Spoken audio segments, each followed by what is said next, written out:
New Jersey! It's just Jersey, man. We're a different breed.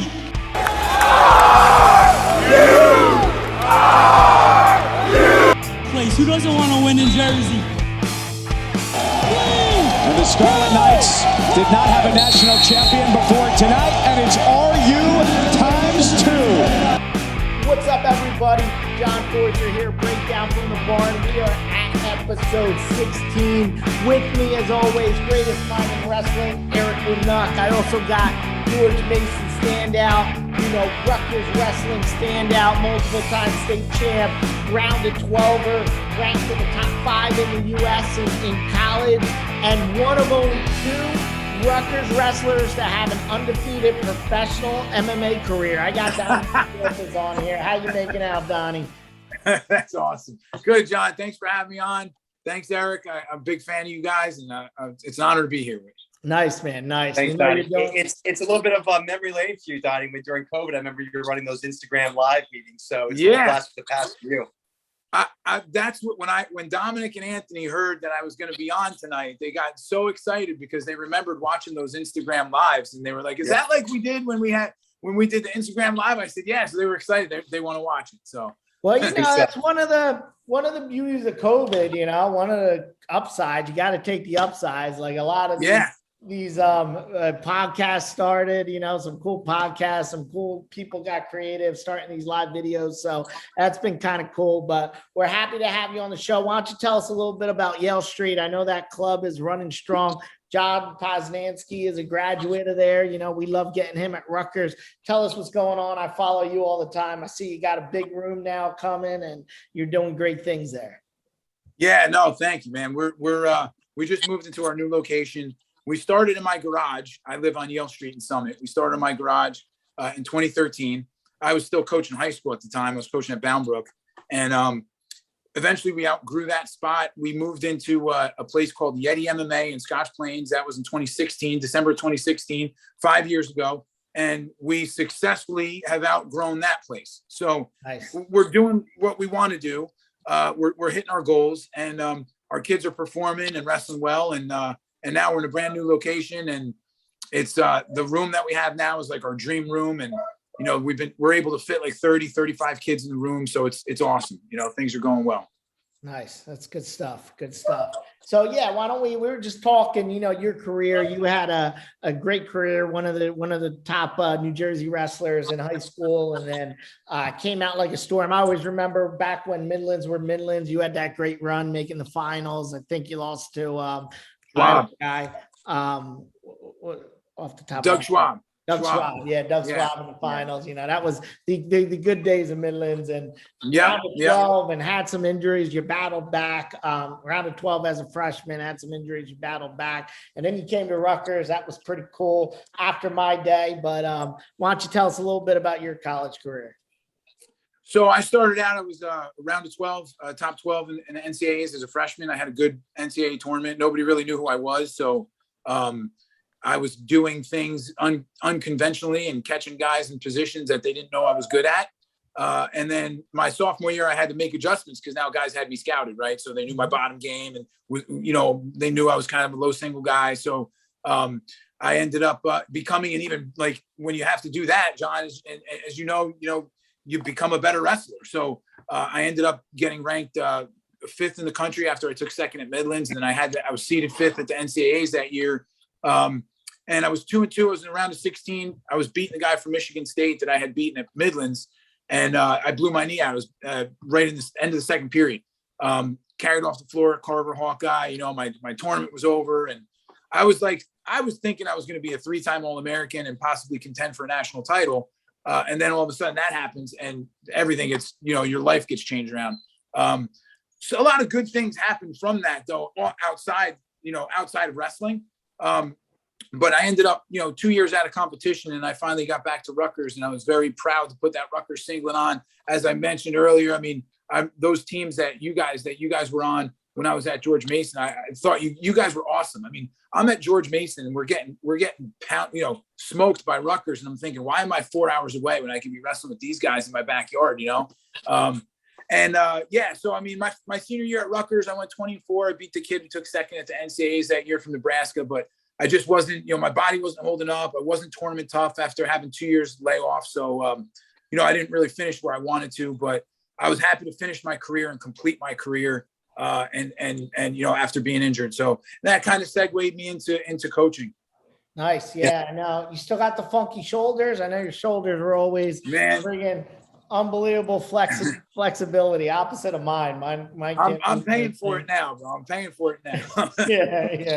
Yeah. But you were fun to watch, man. I liked, watching you out there. You always hit some funky stuff and had that slick style and very unorthodox. And I know you got the young mind in wrestling, Erik's son in there at Yale. Yeah, getting it done, right? Yeah, and Donnie, thank you. Yeah, if you don't mind, I want to touch on that because the one thing, and I think it's something that attracted me to Donnie's club, especially for my son, who's got his own unique style. He's got a long, lanky body. He does things. He's a low single guy. He likes to get in scrambles. But the one thing, Donnie, and talk to us about that is with your club is you guys do fundamentals, okay? And I'll hear a lot of people talk about, Yale Street, the Donnie disciples, he's got his different style, where a lot of clubs are very specific on old school style of wrestling. You guys cover that. And there's a great coaching staff, by the way, John. It's not just Donnie, and Donnie can talk to the coaching staff, but Donnie, talk to me about the techniques and styles you do at Yale Street that differentiates you from, and I'm not going to name drop, okay, because we know all the clubs in Jersey and what they bring to the table. But what do you guys bring to the table that differentiates yourself? So, I mean, Erik, as you know, having supportive parents like you makes our program that much better. And so we appreciate that. We appreciate you. We appreciate all the other parents that support our program and believe in us. But we do things like especially our bottom game, right? We do things on bottom that you're not really getting anywhere else. And a lot of people will look at that stuff and they'll say, oh man, that's junk, or that's dangerous. You got to watch doing that. And the reason why they feel that way is because they just don't know it, right? Like they don't know how to teach it. So instead of saying, I don't know it, they'll speak negatively about the technique because they don't want to sound stupid or it makes them feel better, whatever. But then you look at like a Poz, and you look at, Blake Bonner, who just graduated from our program and was a 2-time state place winner and is wrestling at LIU right now. Those guys are using our bottom game. I mean, Blake in his first tournament, wrestled an NCAA qualifier from Drexel, and he reversed him twice, and the kid was good on top. So the kid didn't even know what to do, and Blake ended up losing the match like 9-6. He lost it on his feet, but that's just an example of if you do the techniques right, it's like anything. Like I tell people, if you wing down and jump your hips over and you give up back points doing it, a lot of people will say, well, that's why you don't do that stuff. Well, if you shoot a single leg and a guy stuffs your head and sprawls and spins behind you, are you going to say, well, you shouldn't shoot a single leg? No, it's like anything else. You have to execute, right? Right. So, yeah. Well, and that's a great point, Donnie, because people will, I'm sorry, John, people will knock a style because they say it doesn't work because you get caught in these positions. Well, something as straightforward as a high C, okay? You do a high C, and if you got bad hips, okay, and you pull back on a guy, you're going to go to your back, okay? A guy squares up and uses his hips, he can overtake you. So I think, Donnie, the point you raised, I think, is important. Basically, any position in wrestling, if you're in a bad body position, you're not hitting the technique correctly, you're going to fail, okay? So and I have people that tell me, like, sometimes like with the stuff we do, like jumping our hips over, winging down, Yale Street hooks, all that stuff. Some guys are like, listen, I'm a big sit out guy. I think that stuff's dangerous. I'm like, a sit out? You can get more trouble doing a sit out. Remember what Anthony Ashwell did to Kolodzik when he sat out? I mean, when I wrestle guys that sit out on me, I generally put them to their back. So, Yeah, no, I hear you. And Erik was all over that, like early on last year in the season. He was saying, watch out for John Poz's bottom game. And wait till you see it. And then we saw it coming up at, a lot of times he would go put the guy right on his back and, do them tricks. And we saw that happen. So speaking of John Poz, rough weekend for him. I know he got a little injured. What are your thoughts about that, Donnie? All-American as a freshman, we're kind of mid-season, a little bit past mid-season. What are your thoughts about John Poz moving forward? So John, I mean, you could tell, Erik and I spoke about it. you could tell he was injured just by watching, and we're not making excuses for why he lost, take anything away from the Michigan State kid. I believe John's beaten that kid before, though.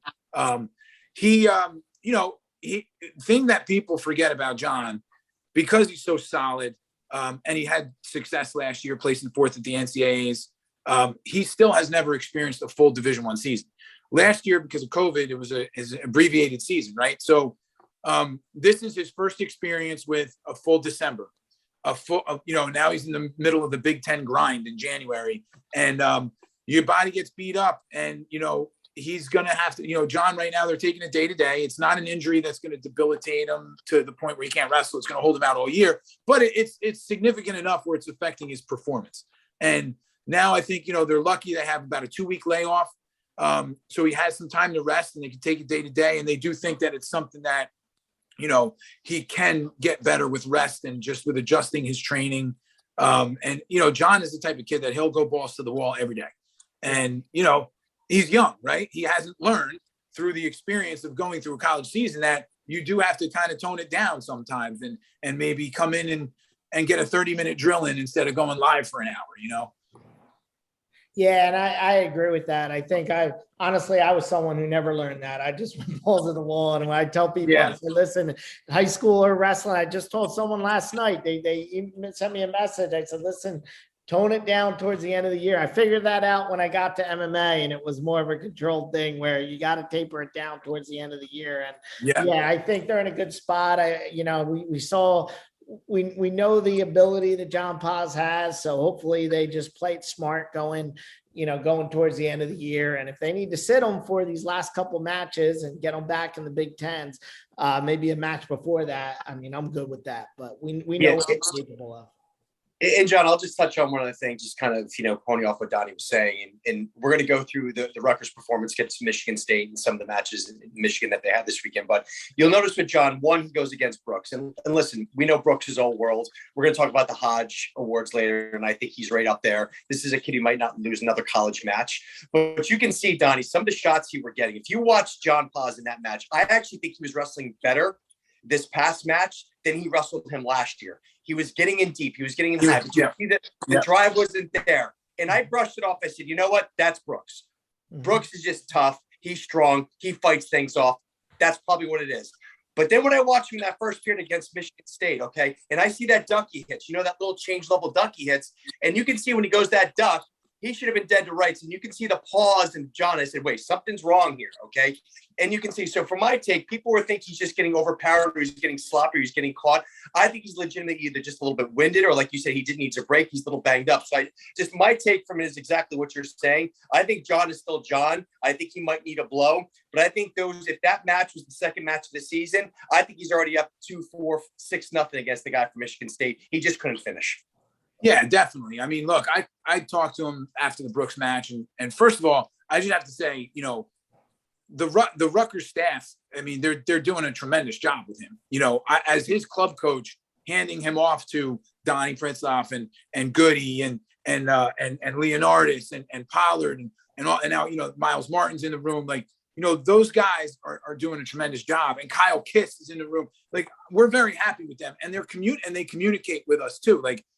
They're not shutting us out. They know that John spent time with us. So if I have to reach out to Donnie, he always reaches, he always gets back to me, and we have dialogue about his career and what's going on. And I really appreciate that. Because I don't know how many college coaches do that. You know what I mean? So I'm very appreciative of that. And, with that said, I think John still, there's some technical things that he did wrong in that match, but he was definitely injured. He got in as deep as you could get on that high crotch, and you could see he didn't finish. And that's not like John. And I called him the next day and I said to him, hey, I know Brooks is very good, but I don't think we need to hero worship here. You know what I mean? We're not going to sit there and say, God, that kid's really good. I think you can beat him. I do think you can beat him. If you wrestle your best match, you can beat him. You just, and he believes that too. He believes that too. So he's not ready to put Brooks on a pedestal yet. And John, right? That's how he is. He believes he can beat everybody. So he's going to keep working to beat that guy. And you guys know, there's a little you have your good matches and your bad matches. You have your ups and downs in a college wrestling season. John hasn't had too many downs at all. This might be the first down. It's his first loss of the year. No, second loss of the year. But it's like the first really down or low that he's really experiencing. And I know that it's only going to make him better and stronger. Yeah, no, definitely. Lane Majeski's a tough out, honestly. But we watched that match last year. I think Poz at 100% takes it to him. He'll be back the rest of the season. All right, Donnie, I see your kid behind you. You got dinner ready. I'm waiting for you. But great having you on, man. Anything else you want to say to the breakdown of the barn fans out there? No, listen, just keep listening to these guys. They know they're wrestling. They know they're Rutgers wrestling. Big fans of you guys. Thanks for having me on. And hope to do this again sometime. Donnie, real quick, because we talked about Blake Bannon, we talked about John Poz. Anybody else, any young studs in the high school room that we should be looking out for on the Yale Street side that you want to pop out? All right, great question. Thanks, Erik. I would say, we got a couple of guys ranked in the state right now. I think Logan Wadle at 106, Nico Colello at 120. We got Alex Uriniak at 190, Stratos Quintanas at 175. You watch these guys, we just got done doing an hour of bottom. So you're going to see these guys really execute. And we also have Jack Martin, who's not ranked in the state, but he finished top 12 at the Beast. He just got into Harvard. He's going to wrestle for Harvard. So keep an eye out on him too. Nice. Awesome. Good stuff. Yeah. Some good stuff. Donnie. Thanks for having me on, guys. For him, and we'll talk to you soon. All right. Sounds good. Thanks again, guys. All right. Be good, brother. Hey. All right, great having Donnie D on. So let's go through these matches, Erik. I know it wasn't the best day for Rutgers. I think went 0-2. Not to take away from Michigan State, man. Michigan State, they came to rock. They wrestled hard.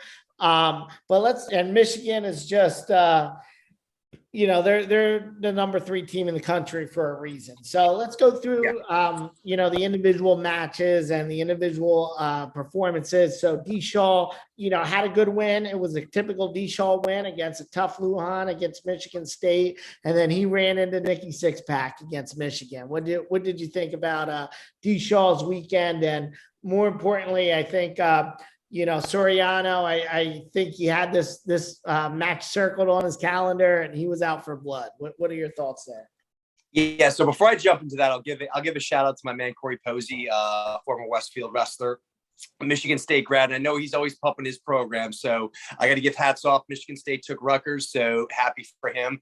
So no, jumping into the results in terms of Shaw, we talked about this early in the year when they had, well, not Midlands, but I think it's the Matman tournament where he was kind of went in there. He was the number 1 ranked guy at 25. And I had mentioned the fact that I didn't love how he was wrestling that tournament. He had 2 close losses. I think he did finish the place, but that's a match. That was a tournament I want to see him basically win it to show he's taken that next level. And I was a little bit critical on it. And boy, did he shut me up in the next very match, but he comes back, gets the major. I think since that point, he's been wrestling really, really well across the board. I'm going to kind of forget about the Nicky Ciriano match. And he almost looks like the Crypt Keeper right now. He's cut so much weight with that hair. But I mean, what are you going to say? You got a guy who's all world, who's going to be kind of fighting for an Olympic spot next year, most likely again. He's after his 2nd national title. I mean, what can you say about that? I think to me, I take that as what it is. It's Nicky Ciriano doing what Nicky Ciriano does. I crashed that match off and I say, I think Dillon Chauver's wrestling at the top of his game right now. If we take that match out of it, I really like to see how he's going to finish the season, but I'm a lot more bullish on Dillon now than I was, at that Matman tournament. I think he's really coming back to form. I don't know your thoughts, John, but to me, I don't think you look much of that Nick Ciriano match. It is what it is. No, I don't look at that match at all because I personally think, I love Nick Ciriano. I think he did a lot for Rutgers, but I think he had this match and he was out for blood. I think no matter who we sent out there at 125, we're 5th in the country, he beat Hildebrandt 2-1. I think if Hildebrandt had a Rutgers singlet on, I think he would have tech-folded Hildebrandt. I think Ciriano was out for blood in that match. But other than that, I mean, D. Shaw, I agree with you. I think he's definitely winning the matches. He's scoring the points. I think he's looking good for this next run at the end of the season, and I'm excited for him. Yeah, the guy I want to talk about, John, is Oliveri, because I think the way he's wrestling, I won't spend a lot of time, but he gets majored. He loses a tight one. I'm sorry, 3-1. The way he's wrestling right now, he should be redshirt. Okay, and it's a shame the fact that we couldn't get our guy at 133. Obviously, with the weight issues, he's going to have to basically sit out for the rest of this year and come back stronger next year. Maybe back up at 41 and 49. That's obviously Sammy. But talk to me about Joey, because to me, this is a guy who is wrestling almost like a veteran out there. He's had a lot of tough competition this year. He had a really good fight, I think, with the Michigan wrestler. So talk to me a little bit about Joey Oliveri and what you're seeing out of him early this year. Yeah, I like what I'm saying, man. I really think, Rayvon Foley ranked 12th. He lost 1-0 to him. And then Dillon Ragnason is ranked number 8. He lost 3-1. So those are two guys. These are like blood round matches, right? Like if he makes it that far, that he needs to beat. And I think he's showing that he's right there. I mean, if he gets the right draw and wrestles at his top ability, I think you're talking about someone you kind of starting to expect to see in the round of 16, and maybe he pulls off a win or two and gets on that podium. So I really like how he's wrestling. I think the future's bright for Oliveri. I think I knew he was good coming in. I would say he's exceeding the expectations, and as a freshman, I did think there was, some good potential for him down the road, definitely. But I think he's, at that point where he's right on the cusp there with these top 15 guys, and he's beating guys, ranked, what's he ranked 20th now? I think he's beating guys at that tail end of the top 20. 2022. Yep. It's like he needs to tighten up some things and take that next level, and maybe maybe he could do something in March. Yeah. So the other kind of wrestler from this weekend I want to talk about, because he just keeps winning. Okay. It's not always pretty. It's always not by a lot, but talk to me about Mikey Van Pelt, because I think he only has one loss in the season right now. And he's quietly probably has the second or third best record on this team right now. Like I said, he's not necessarily dominating guys, and I would like to see him pick up that offense a little bit more. I did see some nice shots this weekend. Obviously, he had the ride out overtime win. But talk to me about what you're seeing from Van Pelt. So I was really happy with that Mania match. I mean, he seems like he's wrestling real tough on top. This guy is dangerous, and really it's the worst matchup for Mikey Van Pelt, because Mikey Van Pelt likes to go upper body, and this guy's better at a Greco guy. Mikey Van Pelt, no doubt. So I think he made the adjustments. He lost to him in the Big Ten last year, made the adjustments, got that good ride in the third period, and won 3-1. I think I really like what Mikey Van Pelt's doing there against Michigan. Solid win. I mean, it was their backup. We did want to, we wanted to see the other guy, but guys aren't showing up for Mikey Van Pelt for some reason, right? But got a solid win. Pat Nolan is a tough wrestler. He's a backup for Michigan, but Michigan's the number 3 team in the country. So I really think he's wrestling well. I think that 149-pound weight class is wide open. I think if you look at, you got the top 2 and you got everybody else, right? And I think he's right in there with everybody else, and I'd like to see him try to get on the podium. Yeah. And real quick, let's also talk on, because we jumped Sebastian Rivera for obvious reasons. He's just blowing through people right now. We talked about earlier in the year. I mean, he basically, it's not the question of whether he's going to bonus, it's how quickly he's going to tech fall his wrestler. He's not getting the fall simply because, I'll be honest, people are basically belling it out on him. Okay. He's not even getting the opportunity to run that bar. They're literally, I mean, we saw that match, which match it was. Illinois. The guy was, I mean, that was embarrassing. But what's frustrating me about Sebastian Rivera, and you could touch on this, John, is we were hoping to see the match against Lee. Didn't get to see it. Okay. We were hoping to see him against the big boy at Michigan. Didn't see it. And I feel like we're going to talk about the Hodge Trophy in a minute, but this is a wrestler right now who should be basically in the conversation for Hodge. The problem is he's not wrestling the top guys. He's wrestling the guys they throw at him, but it's like, I want to see what he can do against a top 3 wrestler. We're not getting the opportunities, and people I don't think are getting a feel for how dominant he's been this year. Yeah, and I'm going to point to a Mr. Jaden Ironman. I mean, this is the guy that beat Nick Lee last year in the Big Tens. He was a favorite to win nationals. He had a 4-0 win this weekend against Dillon D'Amelio. So, and Nick Lee had a couple close matches. So these other guys are wrestling these guys that are on the back end of the top 25, and they're not just going out and dominating them, Cole Matthews beat Stefan Micic. I think Micic might have been a little banged up, but, beat him pretty dominantly. So you look at these guys that we think are the top guys at 141, and it's not like they're going out and they're doing Seabass things. Seabass is beating some ranked wrestlers and just totally destroying them. I think Seabass grown into the weight. I think he might have been a little bit small last year, going up from 33 to 41. And now he's kind of in the weight, and he's, bigger and badder. And I think, we're seeing what he's doing, what his job, he's going out there and dominating the person in front of him. And, really, if there's 10 seconds in a period and he needs a takedown, he gets a takedown. Like, I think he's just being a dominant force out there. Yeah. And we talked about Rivera, his drive, okay? He literally goes out there looking to physically dominate a guy. He's got an angry look on that scowl on his face when he goes out to wrestle. He is out for blood this year because I think you could see the disappointment in how his season ended last year. This was a guy who was looking for a national title last year. He was stoked for it. The problem is I don't think we talked about this, John. We talked about it earlier. He wasn't ready for 41. Okay. He was still kind of that oversized 33-pounder growing into the weight. You look at his build this year. I don't know if it's the strength and conditioning or just his natural growth into the weight class. He looks stronger. He looks bigger. And I don't care who he's wrestling. If you dominate a Big Ten wrestler, you're dominating a Big Ten wrestler, okay?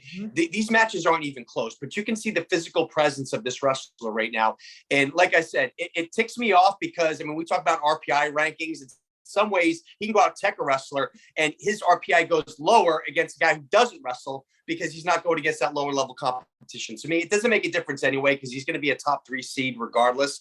But to me, I don't think people respect what Rivera is doing early this season simply because he hasn't gone after the names. I think he's going to be a force to be reckoned with in the tournament this year. I like how he's grown this way. I'm just excited to see Seabass in the tournament. Yeah, me as well. So let's talk about someone taking some L's but looking better every match. I think Andy Clark, Andy Clark. Oh, wow, yeah.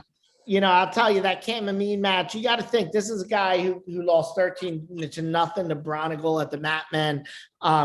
Gave up some majors early in the season, goes up against All-American Cam Amin and loses 3-1 with takedown literally with a second left at the end of the second period. Now he's getting out on bottom. Is improving. So I do like what I'm seeing from Andy Clark. I'm hoping he starts getting some W's, but I do like what I've been seeing from him. There's a lot of wrestlers, John, in his position. We've seen this before. We've seen it on the Rutgers staff over the last, 5-10 years, where maybe they were a little overmatched, okay, for a Big Ten lineup, and they just deteriorated by the end of the season. And they're holding strong, but once they start getting against the hammers, you just see they're giving up the major with 3 seconds left or the tech, and they're just you're seeing a guy. You're spot on.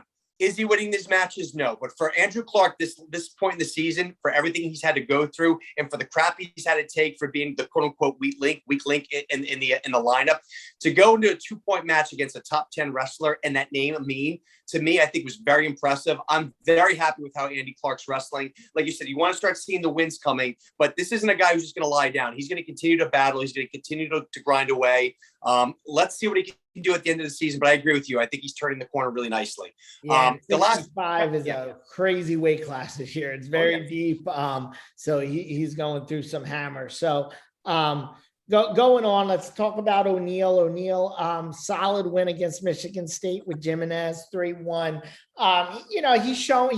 He's improving each matches. He's overmatched when he goes against these top guys. Logan Massa got the fall against him. So I think there's some ground to make up there, but he's definitely showing that he's fringe top 25 wrestler. I think he's going to be on the bubble to go to nationals. What do you think about Connor ONeill? Yeah, Connor ONeill, I think about Oliveri, a similar situation where he had a hell of a wrestle off, I think, going against Turley. And now we know Turley's a little bit banged up. I'm a big fan of Connor, solid high school wrestler, who kind of needs to work on, get a little bit more offensive on his feet. But this was a guy, for all intents and purposes, wasn't supposed to be the guy at 74 this year, okay? And he's had to step in probably earlier than he's had to. And what are you going to say about Logan Massa? I mean, this was a guy a year or two ago, John, we were talking about he was a contender for a national title. So to me, it's kind of like the Ciriano match with Chauver. I'm not going to look too much into it.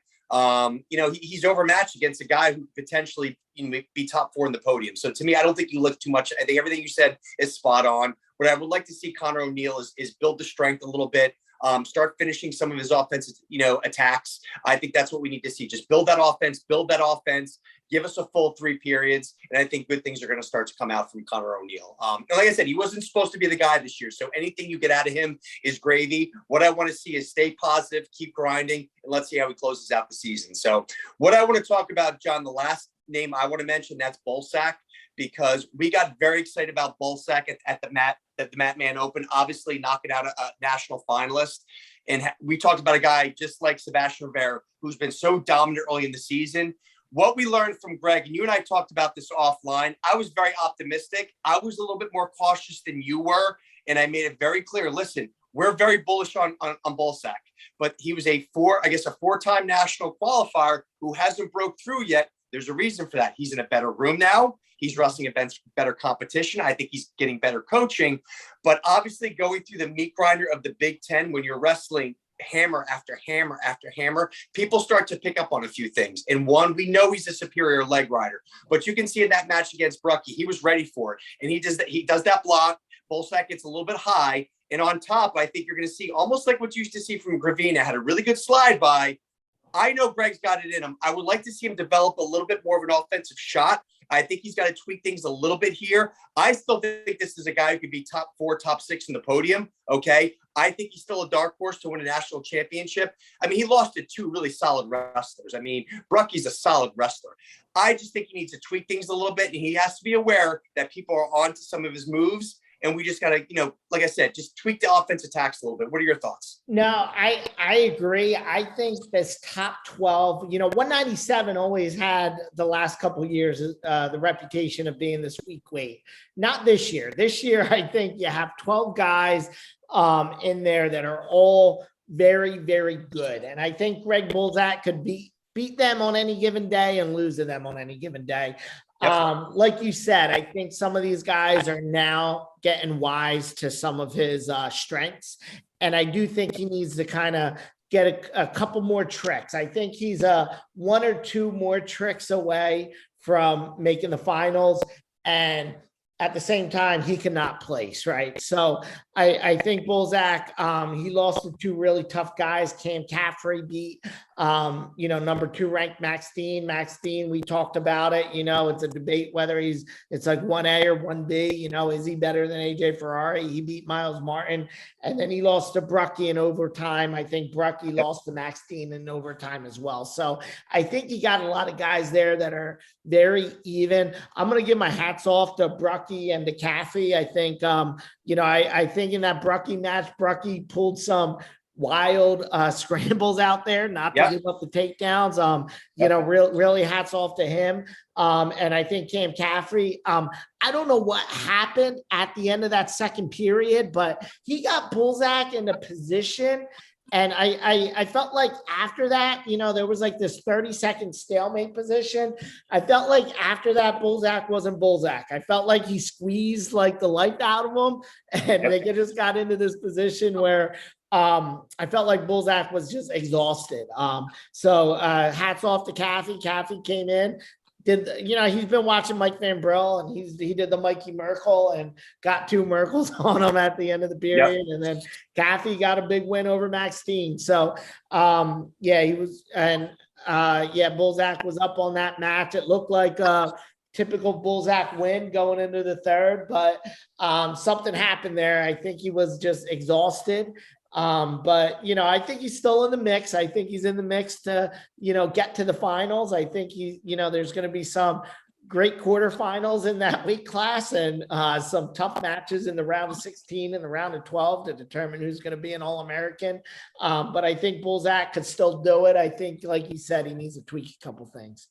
Yeah, and what this is going to tell me is that's going to be a very exciting Big Ten championship. As long as everybody wrestles and goes through the grind of that tournament, I think that's going to that could set them up really nicely. If you need a couple of these rematch wins in that tournament, set them up for the Nationals. But like you said, let's tweak a few things and let's accept the fact. Donnie talked about it earlier. We won't spend a lot of time on Poz because I think we already covered that with Donnie. But like Poz, listen, this is a veteran. This is a fifth-year grad student, so he's been through the grind. But again, you go through he's never gone through this Big Ten schedule. Okay. He was wrestling at Clarion and he didn't see a top 6 guy, a top 8 guy, a top 10 guy, a top 2 guy week after week after week. And I think after a while that wears you down a little bit.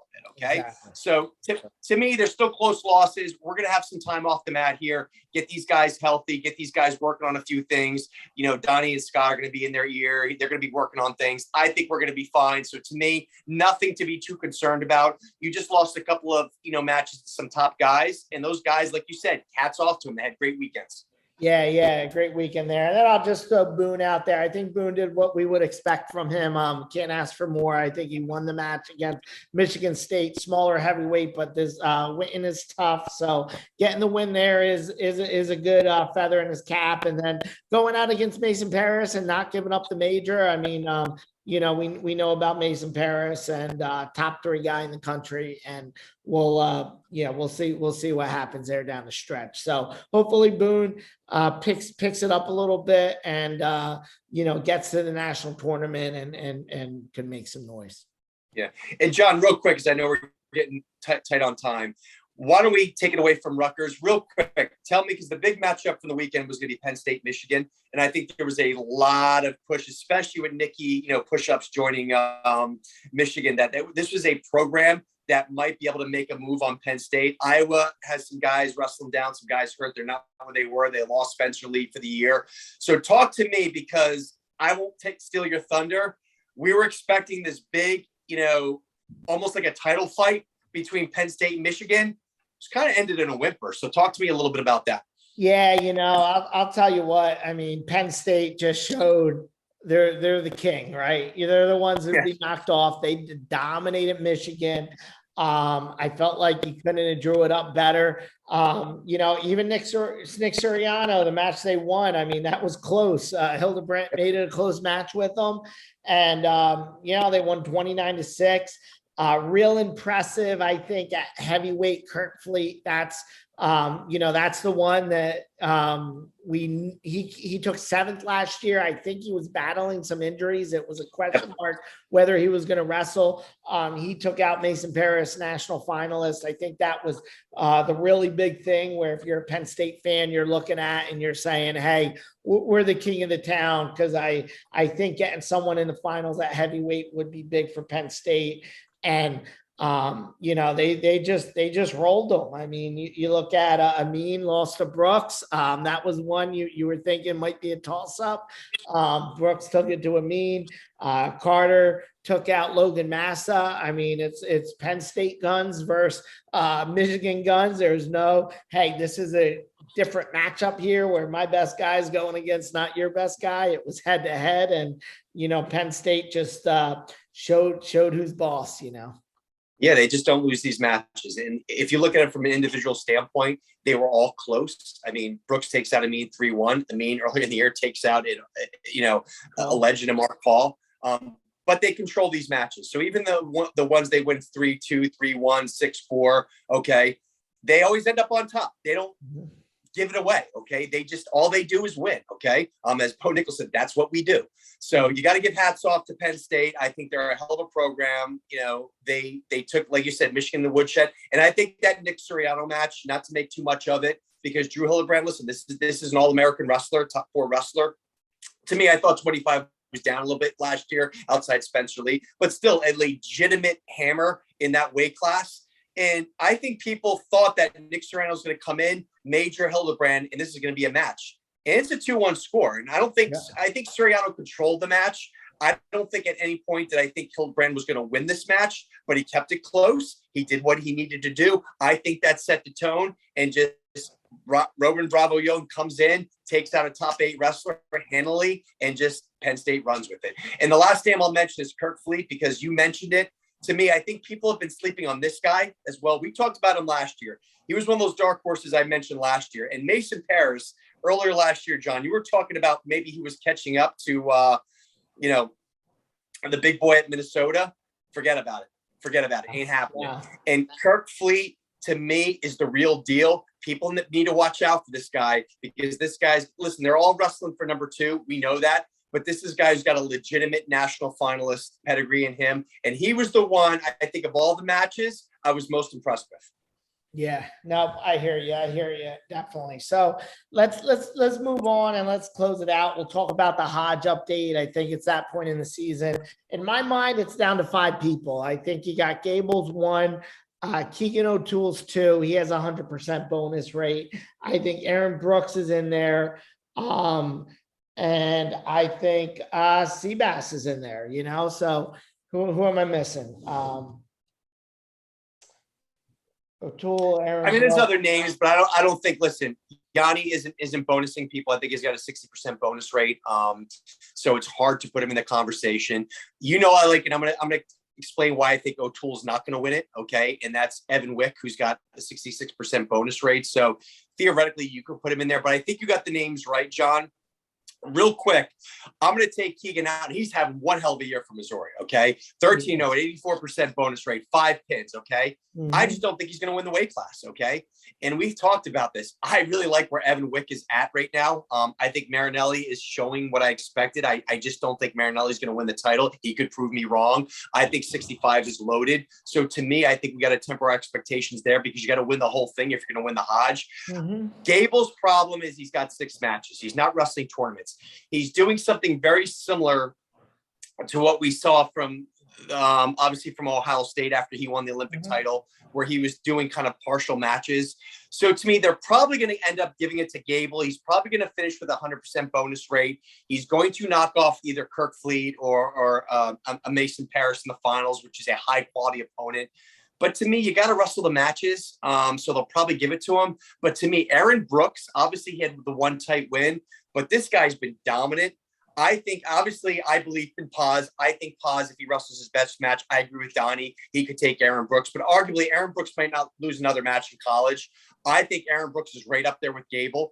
And your point is about Sebastian Rivera. If Rivera goes into the national tournament and runs the gauntlet, okay, especially if he has, a solid win over Nick Lee, I don't know how you take it away from this guy. In his final year, to go into a weight class where we've talked about it, you've got about 4 guys who are international wrestlers. He wins this tournament. This is a guy who's probably one of the few people who've beaten Spencer Lee in the past.